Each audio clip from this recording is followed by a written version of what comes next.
Console numero 4 del nostro caro amico Nicola. Allora, qua c'è scritto sostituzione porta e scocca e analogici. Ok. Suppongo che la console allora si accenda, ma non vado ad accenderla con una porta che sembra aver passato il demonio.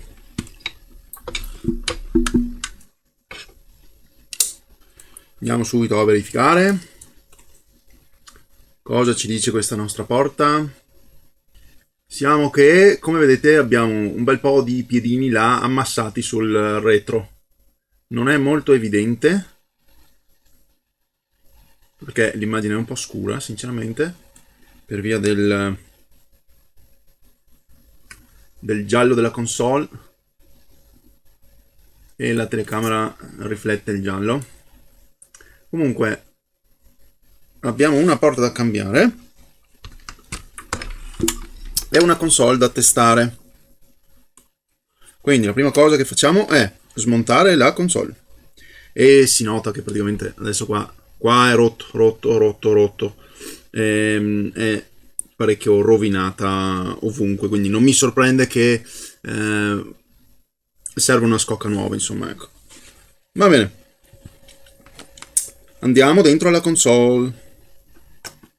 Io spero solo che il frame interno in alluminio, lo scheletro, sia ancora in buone condizioni, perché altrimenti non posso cambiare la scocca. Estrarre delle viti spanate non è una passeggiata. Bene, allora adesso che abbiamo tolto le viti, qua possiamo andare a recuperare le griglie, chiaramente i pulsanti e le chiusure qua, e il codice seriale, chiaramente, che dopo faremo. Smontiamo la console, ripariamo la porta USB, la mettiamo in condizioni di funzionare e poi facciamo il cambio della scocca. Il cambio della scocca purtroppo è piuttosto difficile se non si ha un po' di manualità, un bel po' di manualità, potrei dire. Non è una cosa da tutti, perché si maneggia con schermi LCD, e in più c'è anche il fattore che se non si ha una camera bianca, le camere bianche, per chi non lo sapesse, sono quegli speciali luoghi o eventualmente macchinari che la possono ricreare, dove praticamente è un ambiente privo di polvere, no? Perché cambiare uno schermo su un ambiente così, come lo vedete da me, è difficile non ritrovarsi poi con la polvere al di sotto dello schermo. E siccome la polvere al di sotto di uno schermo dà fastidio, perché a me dà fastidio parecchio,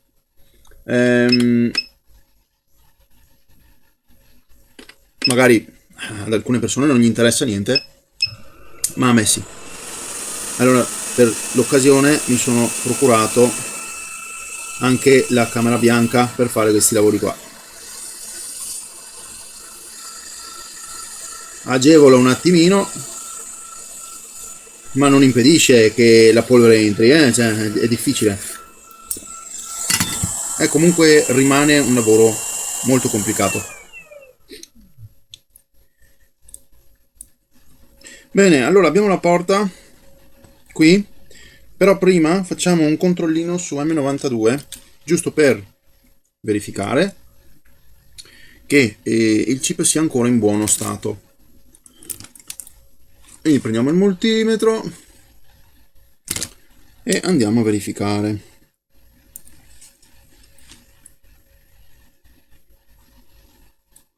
Però in modalità diodo, grazie. Ok.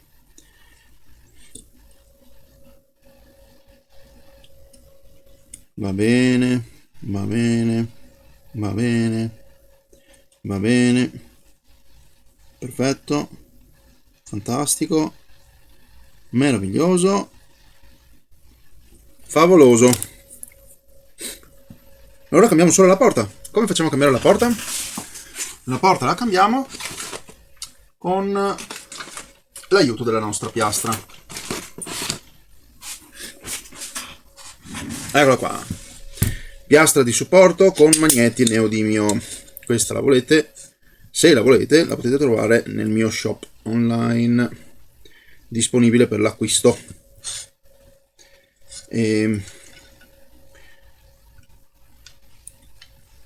Se vi interessa, chiaramente.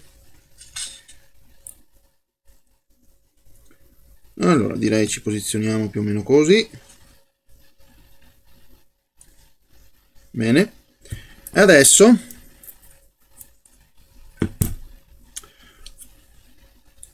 prendiamo il microscopio, così ve lo faccio vedere dal microscopio.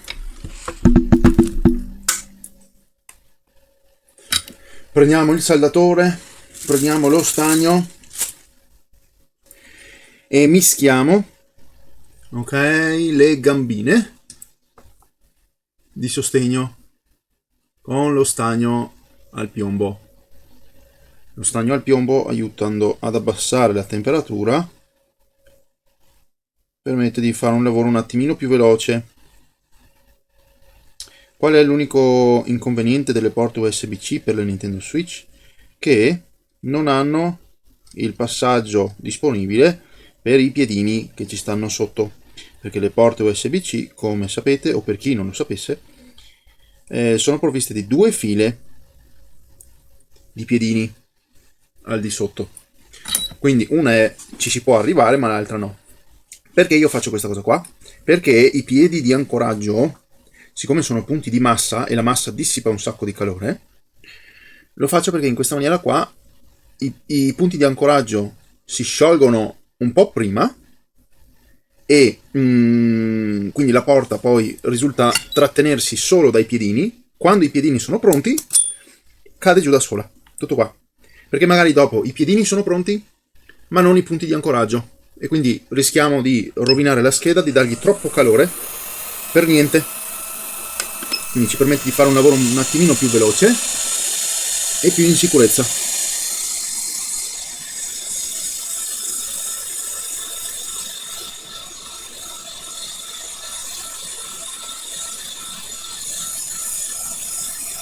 «450 gradi» come classico, 50% di aria.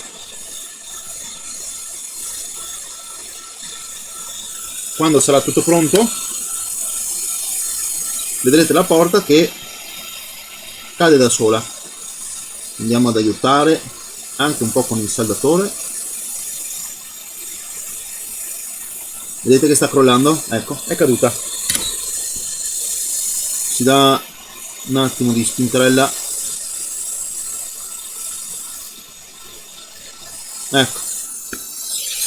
Piano piano lei scende da sola. E qui abbiamo la nostra porta e nessun piedino strappato. Capito? Tutto qua. Ora possiamo rimuovere la nostra scheda dal supporto, girarla e prepararla. Come la si prepara? Con il flussante e lo stagno fresco.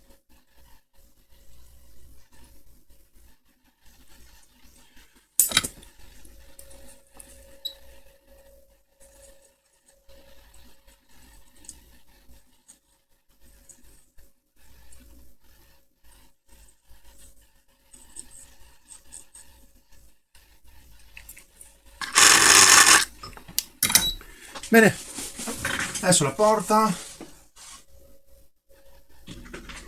per le Nintendo Switch Lite, che è più piccola. Le porte per Nintendo Switch Lite sono più corte rispetto al normale. Quelle delle Nintendo Switch normali hanno più metallo qua, che viene verso l'esterno, mentre qua sono come se fossero tagliate. Allora, prepariamo la porta.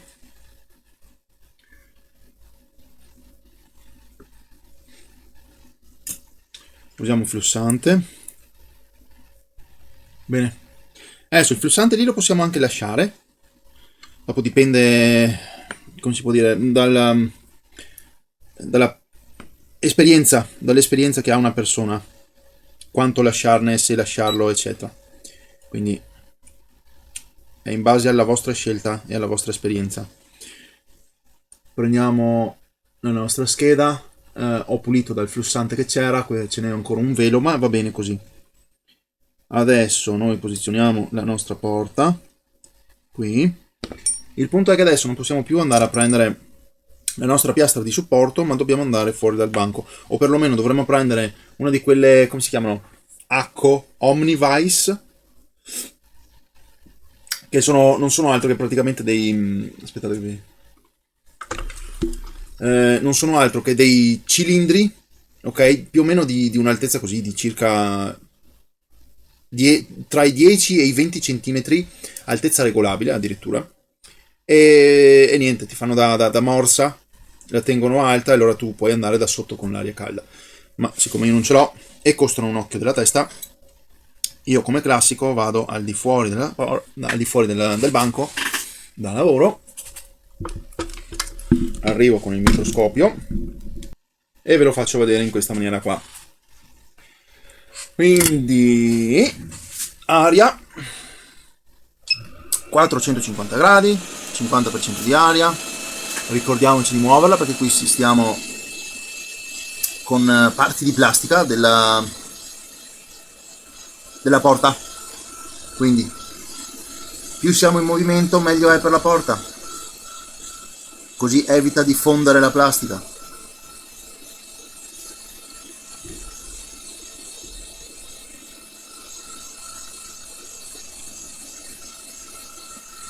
Questa qui ha già cominciato a sciogliersi, dobbiamo aspettare tutte quante.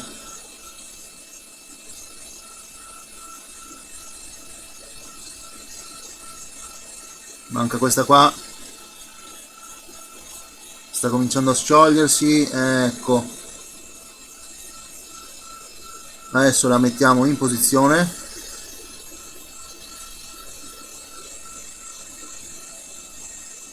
La aiutiamo ad andare nella sua postazione. Ottimo.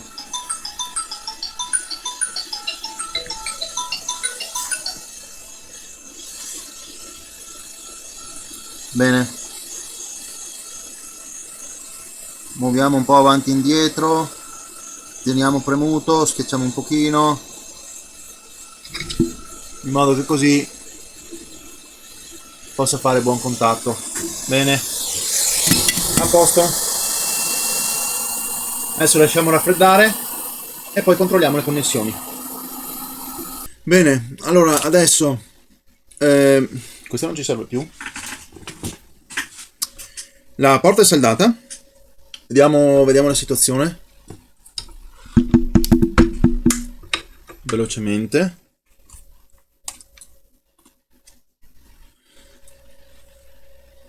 Allora, sembra tutto bello, le saldature sono belle.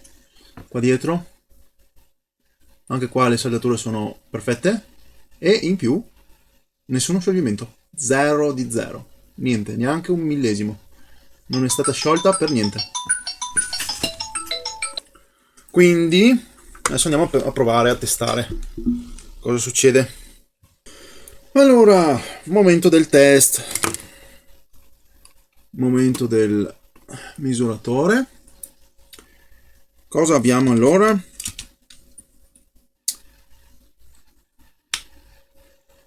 Abbiamo 15 volt, 100 mAh e abbiamo il simbolino della batteria.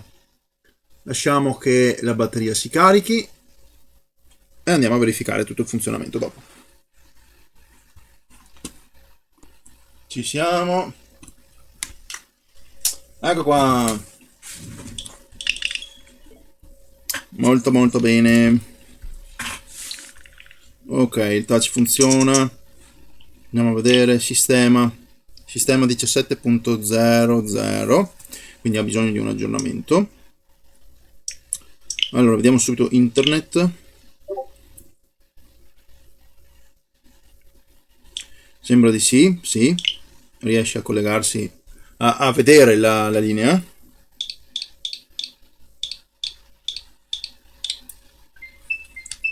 Vediamo se si collega pure. Sì. Bene, allora io direi che questa console è a posto. Andiamo a vedere gli analogici. Come stanno questi analogici? Controller, stick. Oh, sorprendentemente questo sta bene. però è mal ridotto. Mentre questo, wow, anche questo, ma è mal ridotto. Però niente drift. Va bene. Allora, spegniamo pure la console e adesso pensiamo a fare il lavoro di staccamento dello schermo e creazione di una nuova console con le scocche nuove. Allora, da dove possiamo cominciare? Innanzitutto dobbiamo smontare letteralmente tutto di nuovo. Quindi smontiamo tutte le schede e arriviamo fino allo scheletro di alluminio.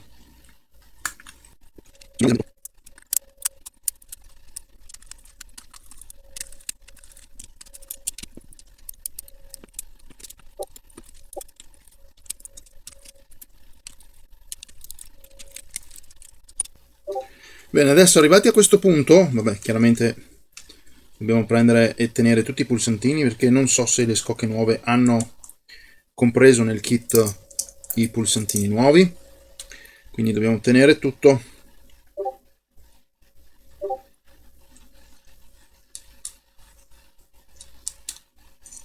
eccetto gli analogici perché li vuole montare nuovi. Bene, adesso arrivati a questo punto, dicevo, ci sono alcune viti attorno che trattengono il frame di alluminio. Questa è dell'antenna e l'antenna può rimanere qua perché adesso questo si stacca tutto. Ecco qua. Quindi questo è il nostro frame di alluminio che dobbiamo riutilizzare, che è ancora in buone condizioni, e qua abbiamo lo schermo. Come facciamo a togliere lo schermo? Può essere rimosso tutto in blocco, quindi senza la necessità di avere poi problemi di staccare lo schermo, rimetterci la colla, preoccuparci della polvere fra lo schermo e il touchscreen, ok? Possiamo eventualmente andare a scaldare il touchscreen e rimuovere tutto il blocco.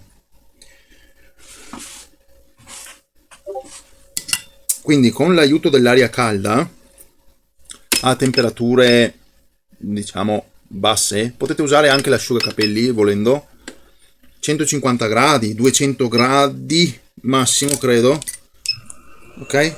E andiamo a scaldare tutto attorno qui, dove appunto c'è il biadesivo.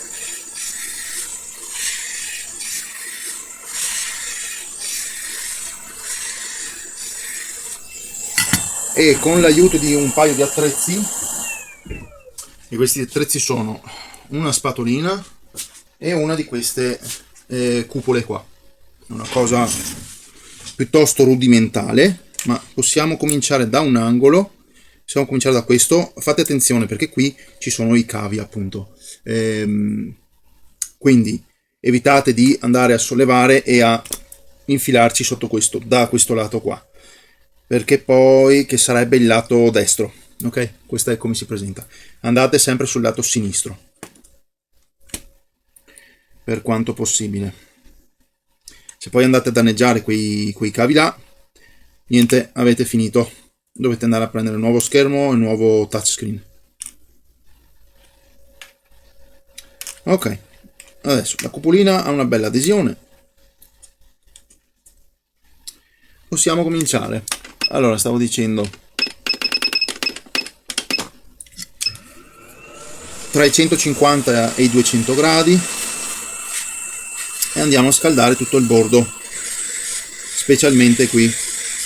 Ci vorrà un minutino, anche di più. Deve ammorbidirsi la colla, il collante, e dopo possiamo sollevare.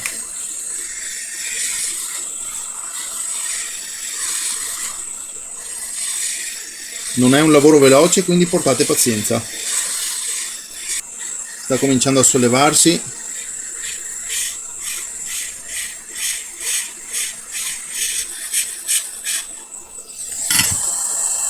Ecco qua, vedete? Si è già sollevato da questo lato qua. Adesso noi possiamo spingere un po' da dietro, al posteriore qui, senza fare troppa pressione, piano piano, perché si tratta di uno schermo, state letteralmente spingendo su uno schermo e senza doverlo piegare. Cerchiamo di evitare qualsiasi piegamento, perché gli schermi non si possono piegare. Ecco.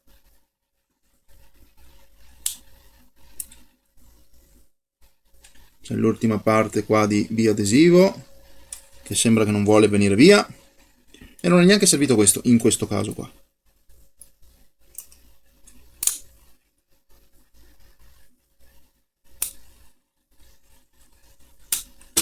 Bene, fatto.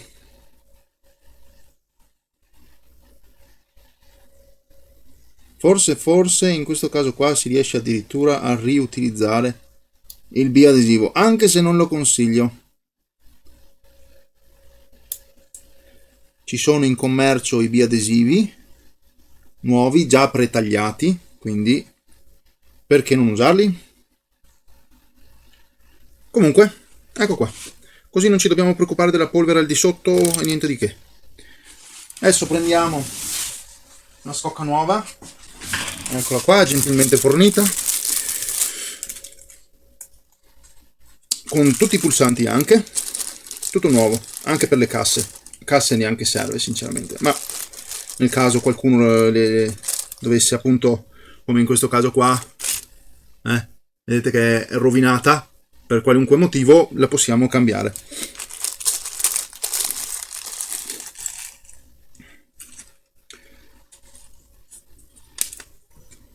Allora, come facciamo? Oppure possiamo andare ad installare direttamente già prima questo e poi sopra ci appoggiamo lo schermo, così abbiamo una superficie più rigida, quasi quasi meglio così. Bene, cominciamo ad avvitare. Allora, avevamo questa vite lunga qui,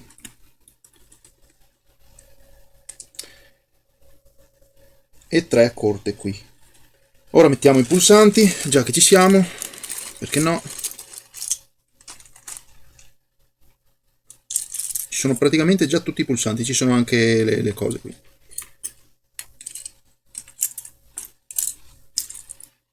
Tutto da costruire.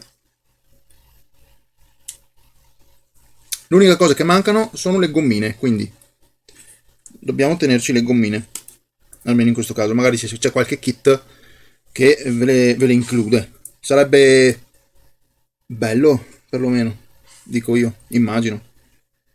Così.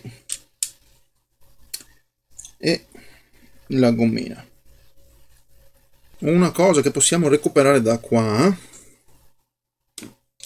sono quella specie di protezione antipolvere che non viene fornita. Queste qua semplicemente le stacchiamo da qua e le mettiamo qui,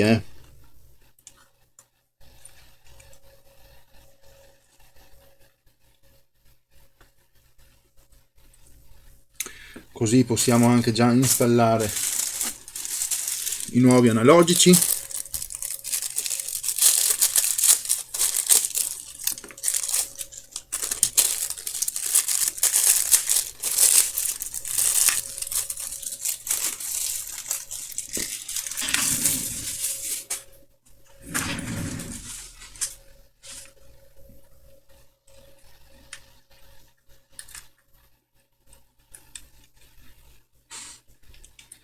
Con le rispettive viti,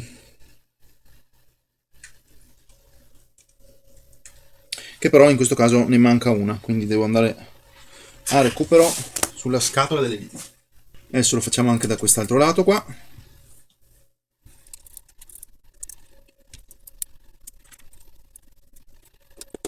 Bene, e il nuovo analogico.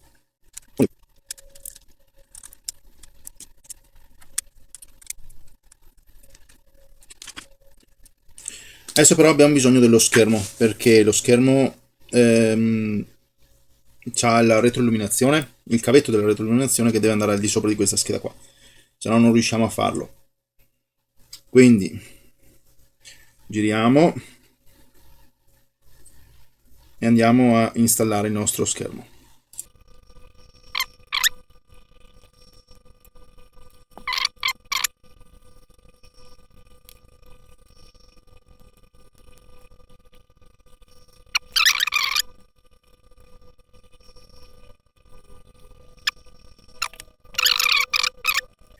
E lo lasceremo anche sotto morsa per un paio di giorni, in modo che il biadesivo possa fare presa di nuovo. Adesso possiamo procedere con il resto, quindi l'installazione delle schede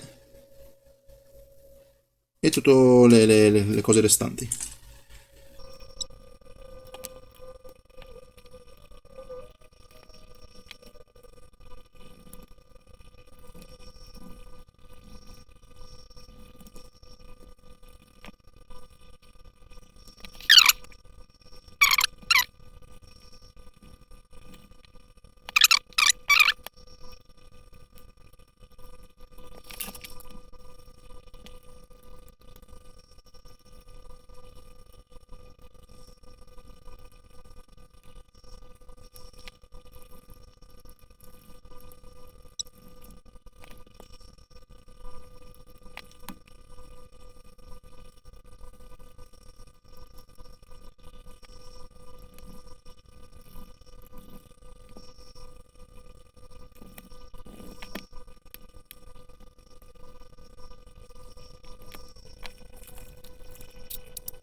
Bene, allora adesso è tutta riassemblata,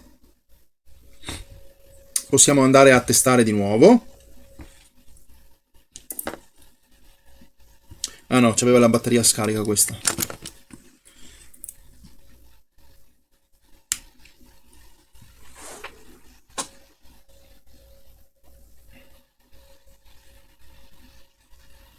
Si accende ancora. Controlliamo lo schermo che sia tutto in ordine. Ed è tutto in ordine, non c'è nessuna crepa, nessun punto, nessun niente. Ottimo. Quindi abbiamo tenuto salvo lo schermo originale, abbiamo tenuto salvo tutto. E basta. Adesso gli diamo una pulita.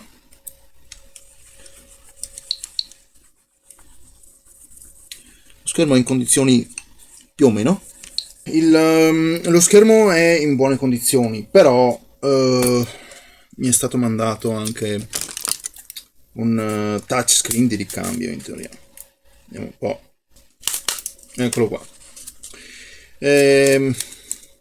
Allora, vabbè, questo sapete cosa faccio? Non lo mostro in video perché è un macello. E in più, siccome dovrei mettere sopra il tavolo la camera bianca, non riuscireste a vedere praticamente nulla. Di conseguenza non posso mai in nessun modo farvelo vedere, insomma. Quindi rimane così la situazione. Il cambio scocca praticamente è ultimato, adesso si tratta solo di chiudere la scocca, fare il cambio di pasta termica e preparare questa qui con le nuove cose. Ecco, una cosa negativa che potrebbero aver messo dentro sono le grigliette qua, ma queste qua le possiamo tranquillamente andare a prendere. Quindi, sempre con pinzette, o in questo caso è meglio una punta che possa andare al di sotto della colla, così si alza un pochino per prenderlo con le pinzette e dopo tirare, ecco, così viene via e lo possiamo installare di qua.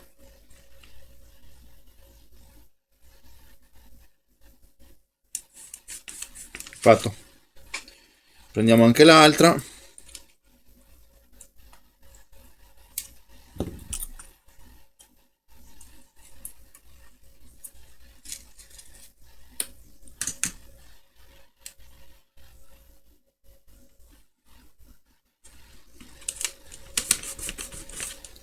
Ecco qua.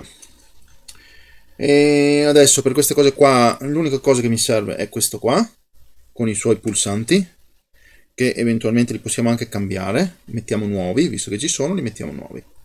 Perché la gommina non c'è, ma il pulsante sì.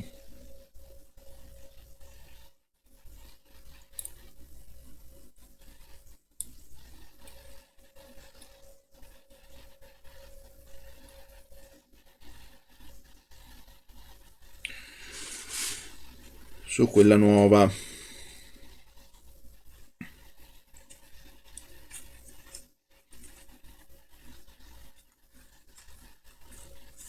Ecco qua.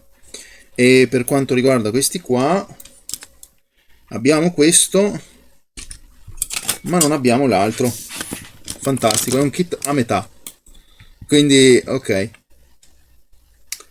Ehm, allora, questo va messo così. Il problema, allora, no, questo c'è. Questo c'è. Dall'altro lato però.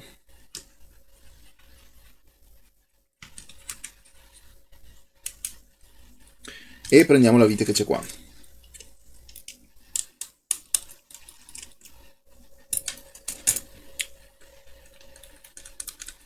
La posizioniamo qua e adesso ci basta solo questo qua. Però, come vi avevo detto, il problema è che qua si sono dimenticati il pezzetto proprio nel kit.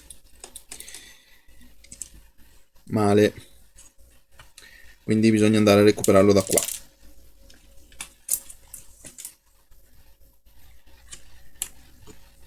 Lo posizioniamo, ci mettiamo la vite e è tutto finito. Ora non resta che adesso, per farvi vedere tutto concluso, mettiamo la placca metallica finale, avvitiamo le ultime 3 viti, 4.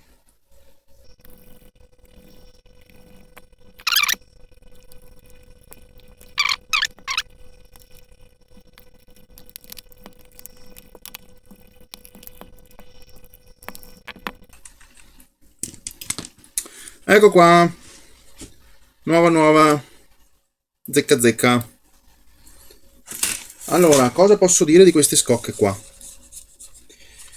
Chiaramente non è una, come si chiama? Una review. Adesso non mi viene il termine italiano. Ma, devo dire, la plastica è solida. Potrei dire quasi al pari di quelle originali. La colorazione potrebbe essere molto simile, magari quelle originali sono un po' più, come si può dire, accese, un colore un po' più vivace, mentre questo è un colore un po' più pastello, ma potrebbe anche essere che questa, siccome era una scocca usata, è sporca, è unta e quindi non riflette il colore originale quando è nuova. Per la Nintendo Switch Lite diciamo che bene o male è, potrei dire, come difficoltà di installazione 8 su 10 potrei indicare. La parte più difficoltosa è appunto lo schermo. Al di là di questo va tutto perfetto. I tasti sono buoni, come gli originali. Andiamo a controllare anche questi, già che ci siamo. Stick. Ottimo. Quest'altro. Ottimo. Perfetto. E tutto sembra perfetto. Niente da dire. Diamo un bel 9 su 10. Non è i bordi, possiamo definirli come, non sono come quelle originali, hanno un po' di diversità, ma tutto sommato direi che un bel 9 su 10 se lo possono prendere queste scocche qua. Sì, non sono niente male. Non sono niente male. E queste sono scocche che arrivano da AliExpress, quindi sono, rispetto alle scocche che una volta giravano per cos'era, Nintendo DS, o che tuttora fanno, Nintendo DS, DS Lite, quelle cose là che sono molto molto più economiche e plasticose. Queste sono fatte decisamente meglio. Se le facessero tutte così sarebbe decisamente molto meglio.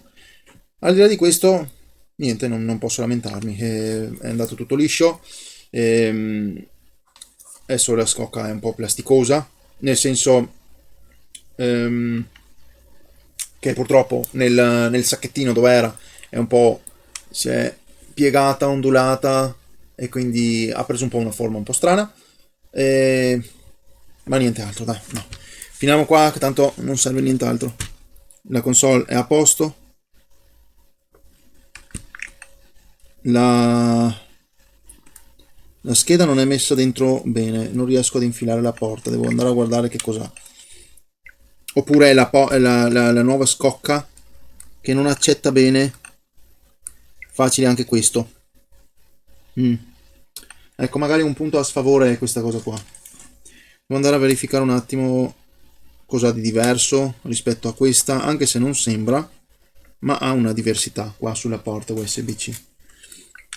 Al di là di questo, vabbè, niente ragazzi, il video lo termino qui. È stato anche piuttosto lunghino, devo dire. Ci ho messo un'ora e mezza a fare tutto.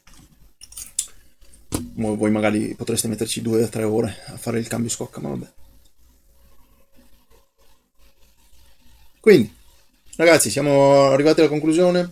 Se vi è piaciuto il video lasciate un like, se volete iscrivervi iscrivetevi, se volete commentare commentate, se volete abbonarvi abbonatevi. Noi ci vediamo in un prossimo video. Ciao a tutti.